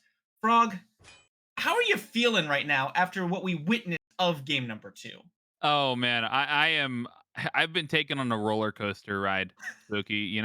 Really through game number one, where I felt like it was pretty dominantly in the hands of V Bakas for most of that game. Ever since the fighting started, they had a real good handle on that game number one. Game number two, we don't ever really get to a proper team fight stage. We don't even get to see the end of that, but they were 7,000 gold ahead when we left, hadn't even hit 20 minutes yet. They were in complete control That may of be that your game, and you can see it undoing. already reflected in the picks and bans. Alfie played amazing on that Shiva pick, and it gets taken away from him, rightfully so, I think. But on the other side, you can see, and now we've switched things up. We've got the Rooks on the left side. They win game number one. That means on the other side, V-Bakas get to choose which pick they want. They go for the second pick slot. And the bans, though, are the same from the Rooks. They did not like this game one composition at all. They take away the Emoja, they take away the Kamazots, they take away the Persephone. And I really didn't like Rook's answer in I game, or rather love not Rook's answer, Vibaka's gold. answer and switch up in the game number two draft. They sort of moved very much away from the style of draft that they played in game number one. They went for a full dive composition. They wanted to be aggressive, and it ultimately did not work out for them at all. So I'm already liking this a little bit better on the side. I'm totally fine with going back to pressure in the dual lane. I think Conva is one of your stronger players here on the side I of the am the Bakas, but Shoguness I of really am Sorrow. focused on this Fafnir pick. More than likely going to go into the support role for Boat. It's a more defensive support. It's a more traditional support, something similar to the Kepri, the Geb, the Emoja that he played in game number one as well. So I really already like this look from the side of the Bakas and this adaptation into game number three. And they're changing their strategy, and you have to look what went wrong and make some adjustments. Right now, Drusu gets right back onto this clean, and he was a force in game number two there. I mean, sure, Alfie was doing a ton of work on that Shiva, right? He was creating tons of space, giving them massive amounts of time, very soundly winning his lane. But Drew's food was all over those fights as well. He was picking up kills left and right. He was making dives. He was coordinating very, very well with Alfie on those zoning. So seeing him back on this cleanup might be a bit of a problem here for the Bakas because he's already shown he can execute this god very well. And Reiku back on the Zeus as well. I mean, if you have a strategy that goes that well for you, Electric if the enemy allows you justice. the opportunity, you're gonna run it back every single time. Yeah, and they take away this. They go back to the same exact support as well. Once again, this is a pick that this whole composition was something that we were questioning, and we had been questioning from the start.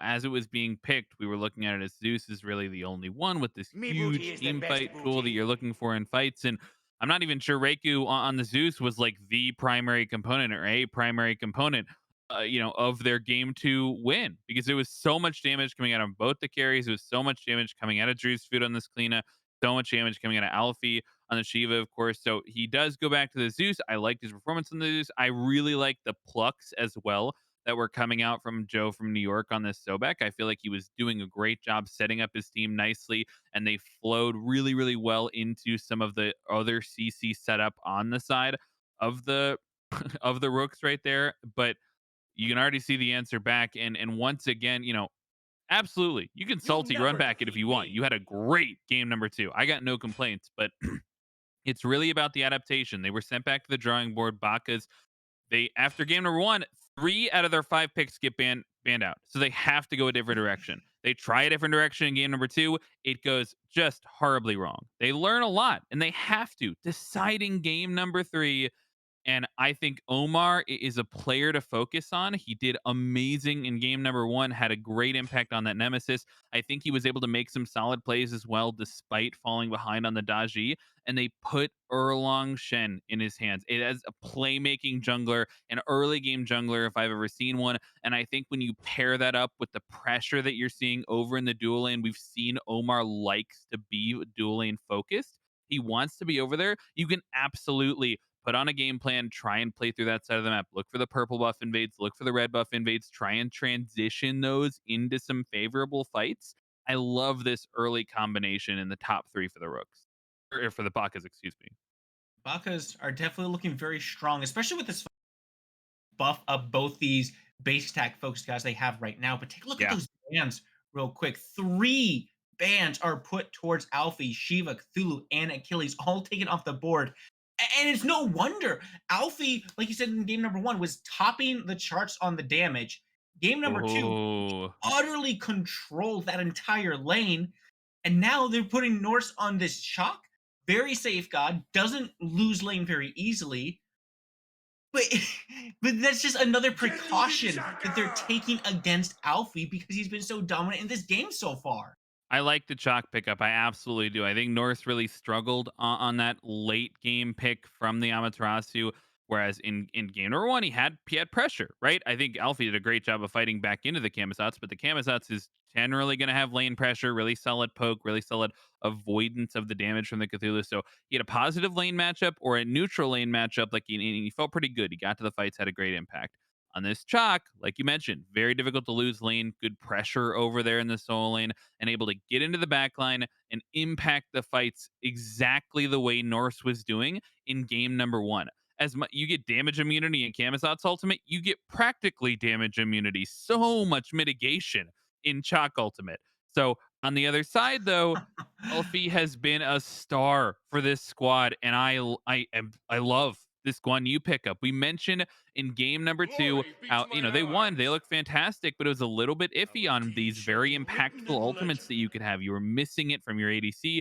You still are. Armor Wolf goes back to this Uller, but I'm not going to argue with it. So much damage in game number two. But Guan Yu, the space creation ability from Guan Yu on the cavalry charge is so similar to the space creation ability in that Shiva Tendava from that Shiva ultimate that comes out and is able to just be there for 6 seconds. I mean, how long can Guan Yu stay on the horse? He is in the back line creating space, forcing You enemies shall to not acknowledge pass him, use in my relics, bottom use barracks. abilities, waste cooldowns on him, and they are forced into dealing with him, which is exactly the style of play that he had success with on game two in the Shiva. It's exactly the style of play that he had success with when he did get in there on the Cthulhu in game number one. This is a pick that I think falls right in line with the way that Alfie is looking to play. So I love how this draft has rounded out for the Rooks.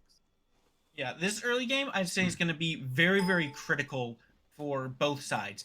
The Yep. Bakas cannot afford to have an early game like they did in game two, right? They have to be able to have not necessarily control of that solo lane, but it has to be at least neutral. They cannot let Alfie get out of four because frankly, being dove by a Guan Yu as a backliner, not a whole lot you can do. Sages can use the portals, maybe send his ultimate, try to get himself in combat out of the way of the stun.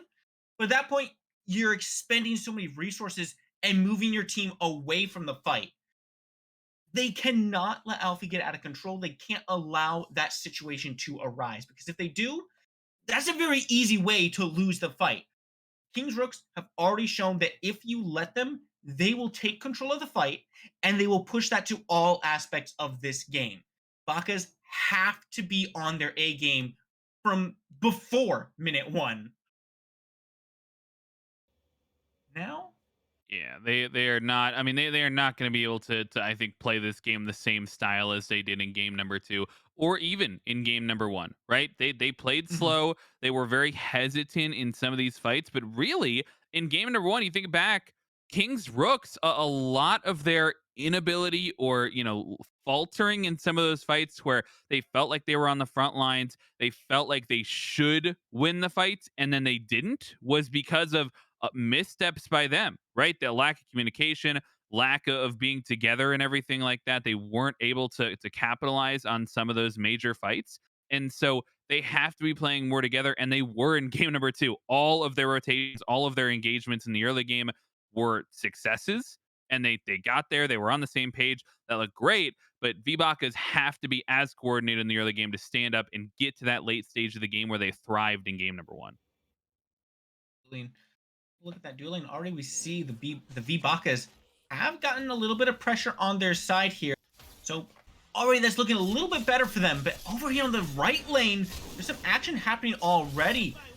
Juice Food and Omar taking a little bit of damage. Alfie maybe forced out, but Juice Food is taking a beating here as both Norse and Other Omar are looking to put him in the dirt. Right back around though, the aggression keeps on coming. Alpha! Alfie is the one who picks up the first blood kill, and they're looking for another. They're trying to put Norse down. Right now, Alfie is struggling to keep himself alive. Takes a little bit of minion aggro here. Drew's Food is looking to try to get the other kill here. The minions come in and Drew's Food gets the other. Rooks are up 2-0 already. And they've got mid pressure as well. Amazing 2v2 over there in the soul lane. They play around the damage perfectly. They're navigating. They're not necessarily standing together. They're avoiding the AoE damage when they have the opportunity to. Solid beads usage as well from both of them to avoid taking more damage than they needed to in the moment. And they both stick around, wait for the cooldowns properly, and they're able to wait out the right opportunity to take down both members of the Bakas who come over. I mean, they want to be solo focused, and that makes a lot of sense, right? The Bakas have been less impactful out of this soul lane, arguably in both games. They end up winning game one. Norse does a great job, don't get me wrong, but top damage out of the entire game from a loss. Alfie has performed so well in throughout this entire set, and so it's natural that Bakas want to put a little bit of pressure over there and try and shut him down early, but they took the risk, and it has not paid off. You've gotten the worst possible scenario and already put Alfie ahead in this lane. That is not a good start for the Bakas at all. Thankfully, it's not entirely doom and gloom for the Bakas. They do still have Norse on this chalk. He's down 1 kill, he's down battle level, but he's still able to sustain pretty well in this lane. He's still pretty hard to just kill, even if you're against the Guan Yu. If they are able to stay right here where they are, that's still not a terrible look for Norse. But if they allow this deficit to grow, if they allow Drewsfood to make these constant rotations over and allow Norse to continuously fall, that's where things start getting bad. And right now, we see a little bit of pressure in this mid lane through space and time. Connects, but just not enough damage to take Reiku down just yet. Yeah, Omar has had a couple. I think that adds to the list there in the questionable engages right there. Is gonna look for this. Drew's Food not able to find the Giannis lazy backing, so good decision making there from stages to keep himself safe. But it is not. Omar has tried to get involved. We've now seen it 3 times. He's an aggressive jungler. Previously, he's tried to get involved over on this left side of the map. He hasn't made an appearance in the duel lane quite yet this game. I expect that to change in the next couple of minutes, but he's made 2 rotations over to the soul lane. 1 to take a fight, he loses the fight. 1 to try and steal the blue buff, he doesn't steal the blue buff.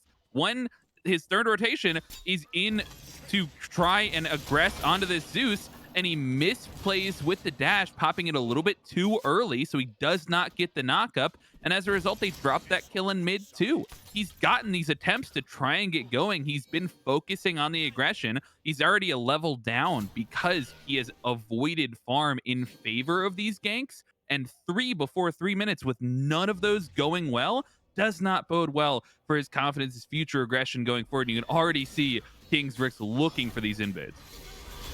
And looking to try to contest it, and there is Boat making the rotation over.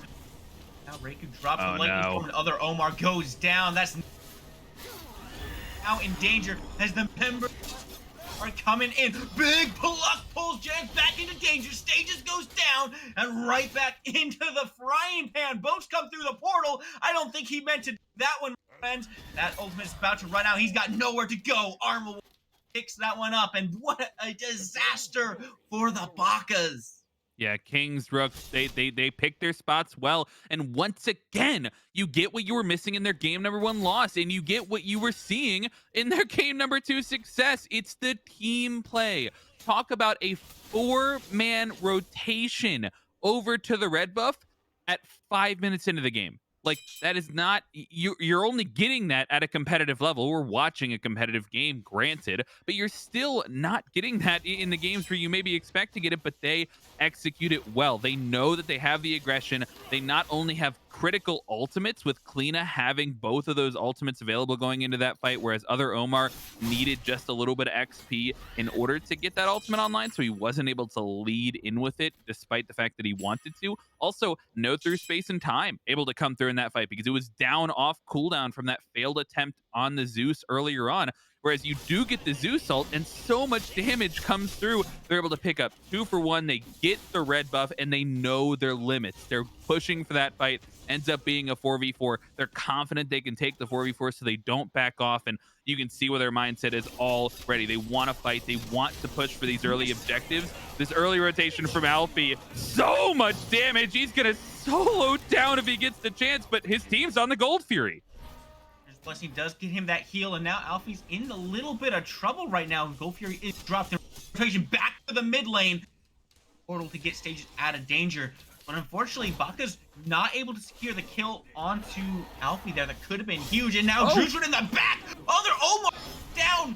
Now Juicewood has no way out of this unless his team can make a rotation up to him. Through space and time goes wide. There's no connection. And there's the Rooks back into the danger zone, forcing stages out, and now that is not a good look for Conva. Goes down, does take Juicewood with him. Still not the worst scenario, but definitely not the best. Well, Kings Rooks, I feel not too bad if you're Bakas, right? Because I think you're still able to fight back into this. You've got a rotation from Chalk, who's over here on the left-hand side. You're missing all of the ultimates on the side of Kings Rook. He's going to have an opportunity to step in on this. Still 4 members here. He can try to make the play, but it's going to be risky. Not able to steal it with that axe. But neither does the detonate charges from Zeus. So there was an opportunity there, but just slightly off the mark. Boat taking damage, just trying to walk into the mid lane from those mid harpies. It feels like Rooks is just putting the Bacchus into a stranglehold right now and just kind of slowly choking them out. Now, and it's really something that you see from these high level teams is knowing exactly what their limits are, right? They are very, very confident in their 4v4, in their 5v5, in these even fights, because they know that they have these advantages. They've got XP leads across almost every single role right now. In fact, not almost. Every single role has an XP advantage, as low as 1 level, as high as 2 levels in that support role right now. Every single role has an XP advantage. You're seeing the item advantage come through for them as well. More stacks on the Gauntlet of Thebes, more, a power item already into the Transcendence halfway through that. And they've got a tier 2 defense item as well onto this Guan Yu, who was there early on in that fight. A full finished penetration item. You're seeing this gold lead start to come through. I'm not sure how much of an advantage they may have gotten these items off these last backs, so they may not have had them for the Gold Fury, but they have the tools, they have the advantages, and they're confident in these 4v4s. They're not shying away from these fights that they feel good about, and you can see how much it's benefiting them. They're diving a tier 1 before 10 minutes. They get the ultimate forced out, and they're already pushing for these engages, especially as this red buff's about to spawn. Juicewood just lurking in these walls, dropping damage, very safe damage from range, because you can't. Juicewood is getting caught out here though, has to burn the beads. That dash is so long range, they're still able to get out of danger. Right back into the mid lane though. Reiku's bringing so much damage to that fight, and there's just action all across the map. Left side. So much here, he's going for the solo kill. He needs a couple more autos. He's got. Oh no, he's off the mark with the 2. He gets it. He gets it. Oh my goodness. That is huge. Yeah, that's a huge win, and that's one of their key players. He evens up. That was the only role that had that 2-level lead early on, but it was like a 1.5 level lead to 1 to 2 level lead. Had these opportunities, but he evens it up with that and is able to take the solo kill. They pick this as Tsunami for the pressure. They get that pressure And that's the first solo kill we've seen this game. And Convo was a huge player in the game that they won for V Bakas, putting out a majority of that damage when they were diving these towers. He was the one shredding down Alfie, and he is a critical part to shutting down what might be the star player on the Kings Rooks, which continues to be Alfie, right? He wants to delete these characters, and you can already see him itemizing for it. He's got that 20% penetration online early going in to these objective fights. He's not afraid to step to Alfie, and having someone that can shred down that player that wants to get involved is going to be critical as the game moves forward here. So it is a huge solo kill, not only for how you're feeling moving forward, but you can see he hits level 12 first. He now has the advantage undoubtedly in this lane, and more pressure's coming. Does find that jump out, but there's still two members here, three members looking for this dive, and Oh in fact, no. that no longer looks like a dive Oh actually to me, no. Frog. That's something we like to call a technical error here, but man, hopefully they can recover that from that pretty quickly. We're going to take a short break here to resolve this technical issue. Don't go anywhere, guys, because we will be right back.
And we are back with the Rooks against the Bakas.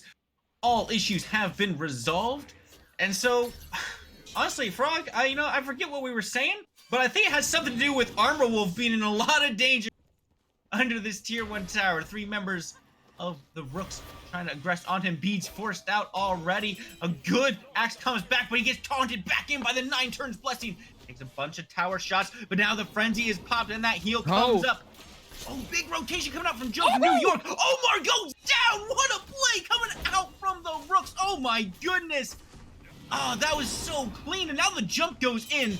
That hammer comes back out as a response, and no more aggression comes out from the Rooks. Yeah, Armor Wolf played that to a T. He was able to survive, held out perfect beads. He pre-beads the hammer. He hits the axe and forces out, unable to dash. You can't engage with the dash right there, so he's forced to engage with the ult. Omar is forced to engage with the ultimate. Now they're looking for the counter engage. So much damage coming through, and he's on the jump in, and a great tank. Sobek takes the entirety of that tower once again. Perfect execution from Rooks. Not only are they doing it under their tier 1, but they're able to do it under the other tier 1 as well. Yeah, it looked like maybe there's a slight miscommunication on that pluck where it kind of threw Conva away from some of the damage coming out from Armor Wolf, but it just didn't matter. There was so much damage, and now they're bringing it right over to solo lane as well. But Drew's food just evaporates. Bakas, they've come to play as well. Reiki shows up, making sure he has some space to give Alfie. But honestly, I don't feel like they can really do anything to Alfie at this point. The target switches now to Reiku. He gets stunned down and Stages brings the damage. The lightning storm comes through as the through space and time connects, but there's just no damage. Alfie is instead running the fight on the front end. Erlang Shen, Omar has found a way to get onto Reiku, but he's out of mana here. He has no mana. Can't do this. He goes down. The charges are detonated, and this fight is all for the Rooks as they now push back up this right side. Fafnir's about to de-transform as well. They're not even focusing on him, though. He's not worth the trouble. They look for Norse. He's able to get out of the fight as well, so both tanks do survive for the Bakas, but once again, credit to Alfie. How long is Alfie able to stay alive and keep putting out the damage? He was standing next to Drew's food when he got deleted over there towards the blue buff. And he's able to continuously keep healing up, keep staying alive. Oh, he's still top of the player damage charts, putting out damage, winning his own 1v2 over there in the solo lane, staying alive. But while that's going on, right after we see a solo kill go the other way. Armor Wolf gets the better of Conva this time around, and his lead is jumped right back up to where he should be feeling confident. You were looking for Conva after that solo kill to be a rope of hope. Something else that doesn't sound as weird as a rope of hope. Something that you can grab onto. Shining light.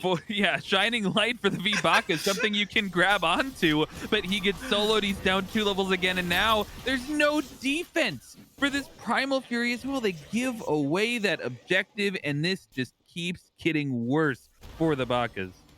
Honestly, I'm not too surprised they decide to give that Fury up. It's only a Primal one, you're already down this far. But unfortunately, Bo did step forward, and he's going to pay for that with his life. I mean, all across the board, the Rooks have just asserted control of this game. They're at 8K up on the Bakas at this point, multiple level leads across the board. They control this map. The Bakas don't really have a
Yep.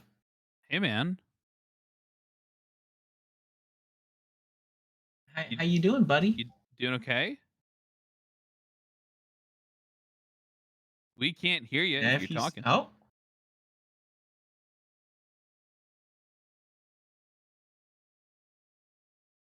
Oh,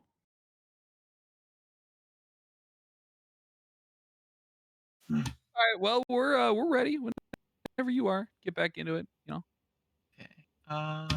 Shoot, what did I miss? North Sky doesn't look like it. No, he does not. He's still on that one. Okay.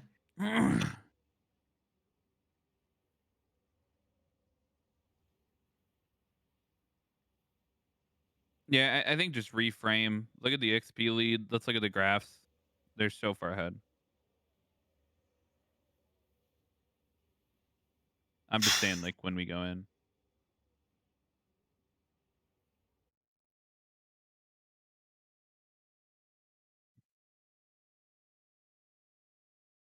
Hey, reset your Discord overlay. Uh, is your streamer mode on? Try turning it off and turning it back on.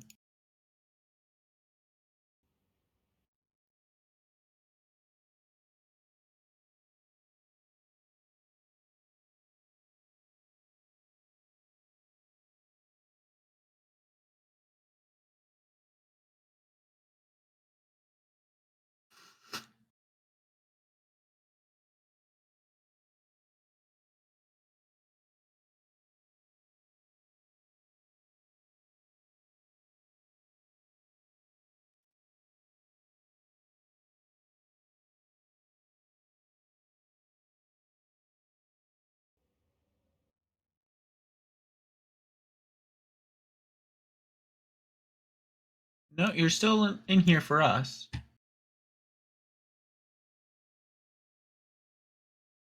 No, I can't see it, but I'm not looking at Twitch right now. It's not on Twitch.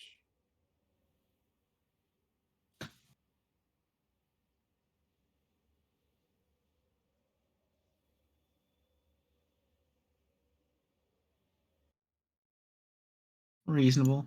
Let's just roll through it. Honestly, honestly, at this point, I think the Discord overlay is the smallest of our concerns. Agreed.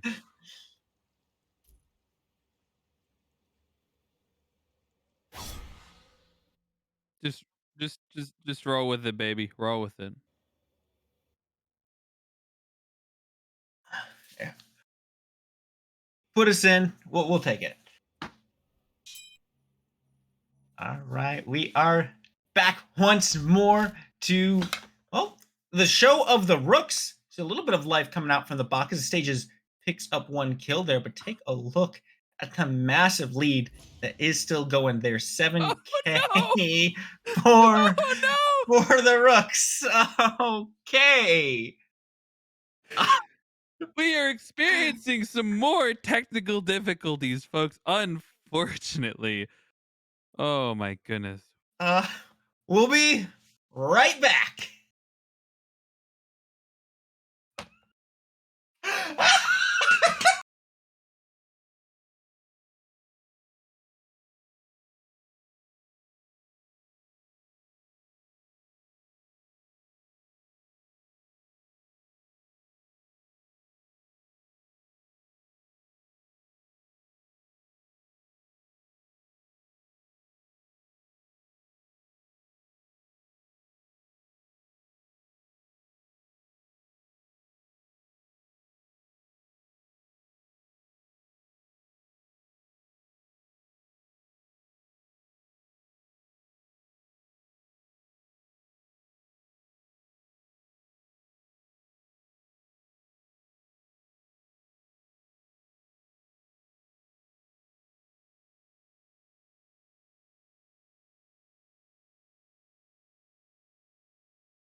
Ready? All right, we are here with the game once Woo! more, my friends. We are here to bring you the Rooks and the bakas. They may not want, but we are determined to bring you the action. And action there has been in space as we see this red buff invade coming through from the bakas.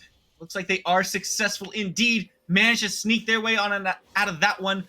So signs of life coming from the bakas. No, and that's absolutely a fantastic look. You get some confidence. You get to get that red invade and get out. You don't necessarily get a kill, which feels unfortunate, but they actually got a kill right before that. You know, throughout all this, we've actually missed armor. Pushes up a little bit too far. He gets taken out in his own jungle. They turn that into an invade, and I think it's really important that they're choosing to fight away from Alfie. They're not going towards Alfie, and this might be the reason. My man is 3 levels ahead and soloing the enemy solo. Now he's got help from the jungler. Chalk about to fall, and they want to continue this. Drew's Food picks that one up, and now with Reiku here as well, this isn't a fight that the bakas can look at anymore. There's 3 of you, and sure, he's got a massive lead, but you can look at that fight. When the help shows up, it's over with. What a beautiful pluck. Pushing stages away from the portal he's trying to take safety. Forcing through space and time out, but look where it's going. It's going straight to the rest of the Rooks who are gathered around this Pyromancer. They're just gonna barely be able to sneak out with their life here. Sage is still under pressure as Armor Wolf makes the rotation in, but a ton of CC gets Wow. Hanva picks that one up. Full kill. Yeah, bakas are not able to get the Pyromancer there, but they do trade one back. Armor Wolf steps up a little bit too far for that one, perhaps, and he does fall once again. He had a 2-level lead after that solo kill earlier on, has died 2 times in the recent last couple of seconds, 90 seconds or so, and he's already lost that lead. He's now a level behind now, when we can see how fast the game can change in someone's favor. And once again, Conva's set up to be a critical part for the bot, because this game is not over by any stretch of the imagination. We're at 17, 18 minutes in. These objectives still need to be fought around, and the most important objective on the map has not been looked at. This Fire Giant has not been pulled. It's been grouped around a little bit. The Pyromancer and the Gold Furies have both gone towards the Kings Rooks. They've got the gold lead. They're feeling good, you know, moving forward, but you still have to be careful. You have to respect the damage on the other side, because Kings Rooks are still looking to try and take these fights, and so much damage onto stages, but uses the Giannis mobility, gets himself out of there, but they're looking to continue the fight. Space Time comes through, lands a couple shots, but Boat's in some real danger. And now Rooks have the advantage on this fight. They have such a massive lead across the board. They don't need the numbers advantage to go for this Fire Giant, but securing that for themselves is going to make it so difficult for the Fox to step forward. But step forward they do. Other Omar looking for a chance to get in here, but he's zoned off completely. Still able to sneak away with his life, but he's being run down by Drusu. The silence comes through from Izanami. Hanva has no interest in stepping forward to this fight at all. Reiku goes ahead and picks up the other Omar. The Rooks now sweep into the right side to siege this tower down. It's going to be a tough defense for the bakas. Yeah, once again, they know their limits. They don't need the man advantage, but they get it anyways. And they're looking for more. Great blink in from the Sobek, but he gets traded almost instantly. Conva gets traded for it, though. And so does Boat once again. Falls almost instantly, but the respawn timers are low enough that they're ready to re-engage. Norse comes through, finds a great ult, but Armor Wolf has the double kill now. Defense any longer for this Phoenix. I mean, look at those death timers. Omar's up in 2, but the next one is 20 seconds away. This is the sign for the Rooks to sweep back and maybe reset before looking at the rest of these towers, actually. Reiku has that backstop, might be in some trouble. Other Omar is here. And the still here. Alfie comes in. Wow. Finds the kill onto Norse, throw an axe at me again, my friend. See how it goes down. Yeah, the Norse thought he had that one. He thought he could step in, thought he caught him lazy backing, but Kings Rooks able to support their teammate. Alfie comes in and makes the difference and shuts down Norse once again with the help of his team. And that is what a huge swing, and not even a swing at this point, just once again another huge boon in favor of Kings Rooks. They pick up the Fire Giant. They're not afraid of taking that fight. They're not afraid of making the decision. They trust the members of their team to do the zoning. They do their jobs. They get the person meant to secure secures it. The person meant to shred it down shreds it down. The person meant to zone zones. Everybody does their job to a T. They get the Fire Giant, they push down the right hand side, and now they're looking for the most valuable lane in the map. They still have plenty of time on this Fire Giant to siege down, and Stages is only just backing now. They're going to have an opportunity at this Phoenix. Stages is canceling his back. Actually, he's still on those Oni waves now. The Rooks might be uncontested, but it looks like they don't actually realize how much of a chance they have there. They're actually resetting, going back to base, not willing to push this without spending some of the gold they've gotten. And frankly, I think that's a really good decision. You look back at the last couple minutes, they have put a ton of gold in their pockets.